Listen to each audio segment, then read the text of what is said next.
কি খবর পূর্ব পাকিস্তানের সকল পর্যায়ের জনসাধারণ, আপনারা কেমন আছেন? আপনাদের বাক স্বাধীনতা কেমন চলছে? আমরা তো দেখতে পাচ্ছি আপনাদের বাক স্বাধীনতার বাম্পার ফলন ঘটছে। গণমাধ্যম জগতের অন্যতম জনপ্রিয় মুখ, বিশেষ করে 5 আগস্ট পরবর্তী বাংলাদেশের অন্তর্বর্তীকালীন সরকারের অন্যতম সমালোচক সাংবাদিক আনিস আলমগীরকে নিয়ে আমি অনেক সময় সমালোচনা করেছি।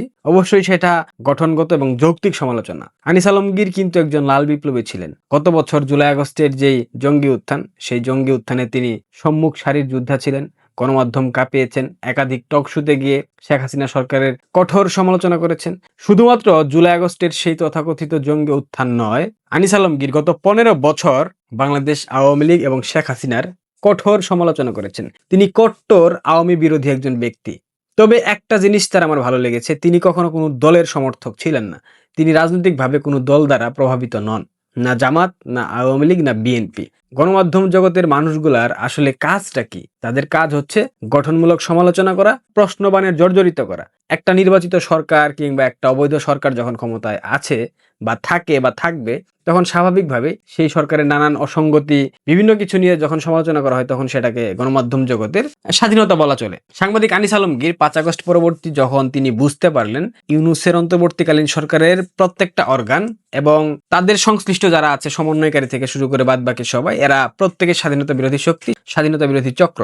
এরা জামাতের বি টিম বা সি টিম হিসেবে বাংলাদেশে কাজ করছে। এই বিষয়টা বুঝার পর আনিস আলমগীর তিনি তার ঘোল পাল্টে ফেললেন। তিনি মুক্তিযুদ্ধের সপক্ষে কথা বলা শুরু করলেন। তিনি সরকার এবং জামাত ইসলামের কঠোর সমালোচনা শুরু করলেন। এরপর তিনি সবার চক্ষুশূলে পরিণত হয়ে গেলেন। আপনারা প্রত্যেকেই বলতেন না, বাক স্বাধীনতা, বাক স্বাধীনতা, বাক স্বাধীনতা। শেখ হাসিনার আওয়ামী লীগ সরকার বাক স্বাধীনতা হরণ করেছে, বাক স্বাধীনতা কেড়ে নিয়েছিল। একটা উদাহরণ দিতে পারবেন? গত 15 বছরে শুধুমাত্র টক শুতে অংশ নেবার জন্য বাংলাদেশ আওয়ামী লীগ কোনো গণমাধ্যম কর্মীকে আটক করে রেখে দিয়েছিল। এরকম কোন উদাহরণ আপনারা দিতে পারবেন না, কখনোই পারবেন না, কারণ এরকম ঘটনা বাংলাদেশে কখনো ঘটে নাই গত 15 বছরে। গতকাল ধানমন্ডি থেকে সাংবাদিক আনিস আলমগীরকে গ্রেফতার করে নিয়ে গেছে ডিবি। তার অপরাধ কি জানেন? এই জুলাই জঙ্গি উসমান হাদিকে যখন গুলি করা হয়, ঠিক সেই সময় তিনি নেহারি খেয়ে সেটা সামাজিক যোগাযোগ মাধ্যমে আপলোড করেছেন, তার যে ফেসবুক পেজ। আনিস আলমগীর কিন্তু প্রতিনিয়ত বিভিন্ন ধরনের খাবারের ছবি, বিভিন্ন রেস্টুরেন্টে গিয়ে আড্ডার ছবি, ভিডিও তিনি আপলোড করে থাকেন। এবং পরশু তার ভাই মারা গিয়েছে, তার আপন ভাই, সেদিনও তিনি কিন্তু বিরিয়ানি খেয়েছেন এবং সেটা সামাজিক যোগাযোগ মাধ্যমে আপলোড করেছেন। এবং এটার ব্যাখ্যা তিনি দিয়েছেন, সেই নেহারি খাওয়াকে কেন্দ্র করে তাকে গ্রেফতার করা হয়েছে। সে নাকি জুলাই চেতনার মধ্যে আঘাত এনেছে। ঠিক যে সময় জুলাই জঙ্গি হাদিকে গুলি করা হয়েছে, সেই সময় তিনি নেহারি কেন খাবেন? এটা তো বাক স্বাধীনতার বাংলাদেশ না, এখানে খাবারের স্বাধীনতাও নাই। কখন কে কি খাবে এটা নিয়েও এই সরকারের মাথা ব্যথা দেখাইতে হবে। এই সরকার পদক্ষেপ নেবে। সাংবাদিক আনিস আলমগীর, তার অপরাধ, তিনি মুক্তিযুদ্ধের পক্ষে কথা বলেছেন। এখানে একটা বিষয় আছে, দেখেন, মুক্তিযুদ্ধ, বঙ্গবন্ধু, বাংলাদেশ একে অন্যের পরিপূরক। আপনি মুক্তিযুদ্ধ নিয়ে কথা বললে আলটিমেটলি 3টা শব্দ অন্তত পক্ষে বা 3টা বাক্য বাংলাদেশ আওয়ামী লীগের পক্ষে অটোমেটিক্যালি চলে যাবে। মুক্তিযুদ্ধকে বাদ দিয়ে আওয়ামী লীগ না, আওয়ামী লীগকে বাদ দিয়ে মুক্তিযুদ্ধ না। সেক্ষেত্রে আপনি যখন মুক্তিযুদ্ধের নেগেটিভ দাঁড় করাবেন কিংবা মুক্তিযুদ্ধের সপক্ষে কথা বলবেন, সেক্ষেত্রে সেই কথাটা ঘুরে ফিরে বাংলাদেশ আওয়ামী লীগের পক্ষে চলে যায়। আনিস আলমগীর মুক্তিযুদ্ধের পক্ষে কথা বলেছেন, মুক্তিযুদ্ধের সপক্ষে তিনি লড়াই করতেছেন গণমাধ্যমে, সেক্ষেত্রে তার প্রতিটি কথাই বাংলাদেশ আওয়ামী লীগের পক্ষে গেছে। এই জন্য এই জুলাই জঙ্গি সন্ত্রাসী যারা আছে, তারা ভেবে নিয়েছে বাংলাদেশ আওয়ামী লীগকে নর্মালাইজ করার জন্য আনিস আলমগীর, মাসুদ কামাল, মঞ্জুরুল হক পান্না, আব্দুল নূর তুষার এরা কথা বলতেছেন। এরা আওয়ামী লীগের পেট দালাল, এরা স্বৈরাচারের দূষর, ফ্যাসিস্টের দূষর। অথচ গত জুলাই জঙ্গি উত্থানে এই 4 জন ব্যক্তি যাদের নাম বললাম, প্রত্যেকেই লাল বিপ্লবী ছিল, প্রত্যেকেই বিগত সরকারের বিরুদ্ধে কথা বলেছে, প্রত্যেকেই সামাজিক যোগাযোগ মাধ্যম কাঁপিয়েছে, ফেসবুক কাঁপিয়েছে, ইউটিউব কাঁপিয়েছে, চ্যানেলের টক শো গুলা কাঁপিয়েছে। অথচ সত্যি কথা বলার অপরাধে তাদেরকে এখন মুক্তিযুদ্ধের সপক্ষে কথা বলার অপরাধে গ্রেফতার করা হচ্ছে। সাংবাদিক মঞ্জুরুল আলম পান্নাকে গ্রেফতার করে 3 মাস জেল হাজতে ভরে রাখা হয়েছিল। তিনি জামিনে মুক্ত হয়েছেন। তিনি মুক্ত হয়ে ভালো কথা বলছেন। পান্না ভাইকে ধন্যবাদ। তিনি কোন মতের, তিনি কোন আদর্শের, আই ডোন্ট কেয়ার, বাট তিনি মুক্তিযুদ্ধের পক্ষে কথা বলছেন। তিনি জাতির পিতার প্রশ্নে আপোষহীন। এই ব্যাপারটা আমার ভালো লেগেছে। অবশ্যই এই বিষয়গুলোকে এপ্রিশিয়েট করতে হবে আমাদেরকে। আব্দুল নূর তুষার, সে ব্যক্তি হিসেবে কেমন আমার দেখার বিষয় না, তার রাজনৈতিক আদর্শ কি সেটাও আমার দেখার বিষয় না। সে মুক্তিযুদ্ধের পক্ষে কথা বলছে, বঙ্গবন্ধুর পক্ষে কথা বলছে, এটাই এনাফ। একজন বাঙালি হিসাবে আমি তাকে সমর্থন করছি। এবং মাসুদ কামাল বিএনপি ঘাসা একজন সাংবাদিক, যতটুকু জানি, তারপরেও তিনি মুক্তিযুদ্ধের সপক্ষে কথা বলছেন, এটাকে আমি অবশ্যই সাধুবাদ জানাবো।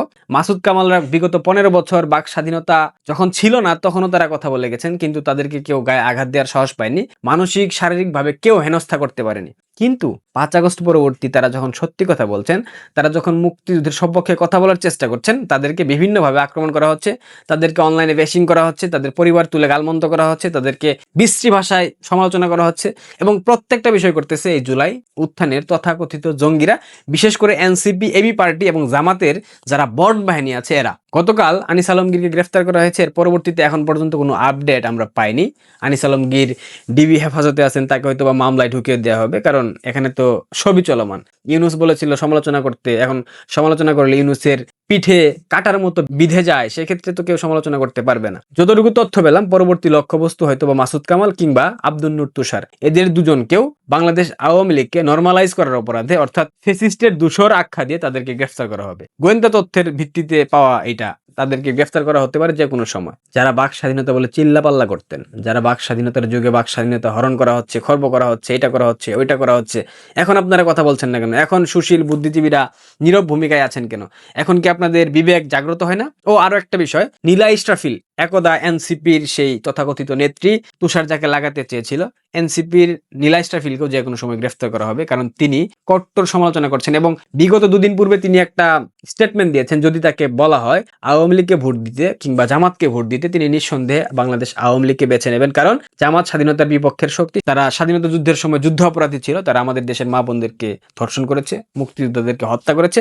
এই স্টেটমেন্ট নীলা ইসরাফিল দিয়েছেন। নীলা ইসরাফিল কিন্তু জুলাই জঙ্গি উত্থানের প্রথম সারির নেত্রী। তিনি বুঝে গিয়েছেন এই পুরো চক্রটা স্বাধীনতা বিরোধী শক্তি, তিনি বুঝে গিয়েছেন এই পুরো চক্রটা বাংলাদেশের মুক্তিযুদ্ধকে অসম্মান করছে, মুক্তিযুদ্ধকে 24-এর সাথে সাংঘর্ষিক করার চেষ্টা করছে। এটা বোঝার পর নীলা ইসরাফিল তার স্টেটমেন্ট দিয়েছেন। তিনি বিভিন্ন সময়ে সরকারের সমালোচনা করছেন, আমি এটাকেও সাধুবাদ জানাই, কারণ ভুল করে যদি কেউ সেটা শুধরে নিতে চায় তাকে অবশ্যই সুযোগ দেওয়া উচিত। আমি বলছি না তাকে আপনি গলায় জড়িয়ে নেন, স্নেহ করেন, ভালোবাসা দেন, আমি সেটা বলবো না, বাট কেউ যদি ভুল বুঝে ফিরে আসতে চায় তাকে সেই সুযোগটা সৃষ্টি করে দেওয়া উচিত। তার জায়গা থেকে সে কাজ করতে চাইলে অবশ্যই সে মুক্তিযুদ্ধের পক্ষে, বাংলাদেশের স্বাধীনতা সার্বভৌমত্বের পক্ষে কথা বলবে, কাজ করবে, এটাকে আমাদের অ্যাকসেপ্ট করা উচিত। এই মনোভাবটা আমাদের মধ্যে থাকতে হবে। বাক স্বাধীনতার যুগে, বাক স্বাধীনতার বাম্পার ফলনের যুগে যা দেখতে পেলেন, গণমাধ্যম জগতের যে নিয়ন্ত্রণ, গণমাধ্যম জগৎকে যে নগ্নভাবে হস্তক্ষেপ করা হচ্ছে গণমাধ্যমে, এটার অদ্ভুত একটা চিত্র বর্তমান অন্তর্বর্তীকালীন সরকার দেখিয়ে গেল এবং পরবর্তীতে এখান থেকে শিক্ষা নিয়ে যারা সরকার গঠন করবে তারাও কিন্তু ঠিক একই রকম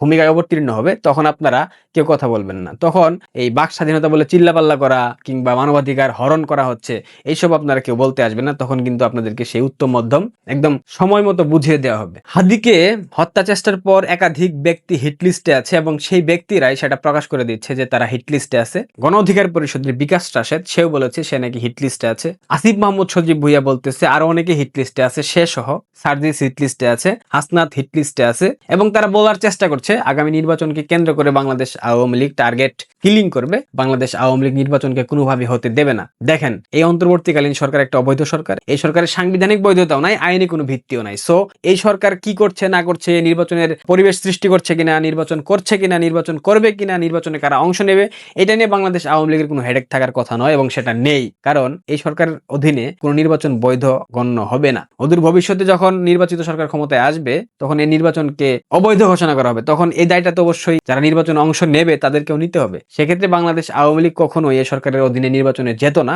এবং সুযোগ সৃষ্টি করে দিলেও তারা যাবে না, এটা মোটামুটি নিঃসন্দেহে বলে দেওয়া যায়। সো এখানে টার্গেট কিলিং করে নির্বাচন বন্ধ করতে হবে এমনটা তো বাংলাদেশ আওয়ামী লীগ ভাবছে না, বরং এই নির্বাচন হলে বাংলাদেশ আওয়ামী লীগের জন্য ভালো। কারণ আওয়ামী লীগকে যেই ট্যাগ দেওয়া হয়, যেই অপরাধে দোষী সাব্যস্ত করা হয়, তারা তিনটা নির্বাচনে ভোট কারচুপি করেছে, রাতের আধারে নির্বাচন করেছে, বিরোধী দলকে নির্বাচনে অংশ নিতে দেয় নাই, বাংলাদেশের প্রধান বিরোধী দল বিএনপিকে নির্বাচনে অংশ নিতে দেয় নাই, অথচ পুরো সম্পূর্ণ কথাটাই ভুল, কারণ বিএনপি নির্বাচনে অংশ নেয় নাই, বাংলাদেশ আওয়ামী লীগ কিংবা শেখ হাসিনার পক্ষ থেকে বারবার আলোচনার জন্য ডাকা হয়েছে, নির্বাচনে অংশ নেওয়ার জন্য বলা হয়েছে, বিএনপির সেই সক্ষমতা ছিল না। যারা বালুর ট্রাক সরাতে পারে না তারা আসলে জনগণের ম্যান্ডেট নিয়ে কিভাবে নির্বাচিত হবে, কিভাবে সংসদে প্রবেশ করবে কিংবা তারা ভোটের রাজনীতি করবে সেটা তারা সাহস পায়নি, সেক্ষেত্রে তারা করতে পারেনি। এবং তাদের একজন নেত্রী এতিমের টাকা আত্মসাতের অপরাধে জেলের মধ্যে ছিল, তাদের পিতা, তাদের যে নেতা তারেক রহমান, তিনি লন্ডন থেকে বাংলাদেশে আসতে পারেন নাই। সবকিছু মিলে বিএনপির আসলে নির্বাচনে অংশ নেওয়াটা সুযোগ ছিল কিন্তু তারা নিতে পারেনি, এটা তাদের ব্যর্থতা। কিন্তু আওয়ামী লীগের পক্ষ থেকে কোনো প্রকার ত্রুটি বিচ্যুতি ছিল না, সর্বোচ্চ চেষ্টা করা হয়েছিল বিএনপিকে নির্বাচনে নিয়ে আসার জন্য। কিন্তু এই মুহূর্তে দাঁড়িয়ে বাংলাদেশে বিএনপি সেটা বিপরীত কাজ করছে, তারা আওয়ামী লীগকে কোনোভাবে অংশ নিতে দিবে না। এক পাখি একটা নির্বাচন করে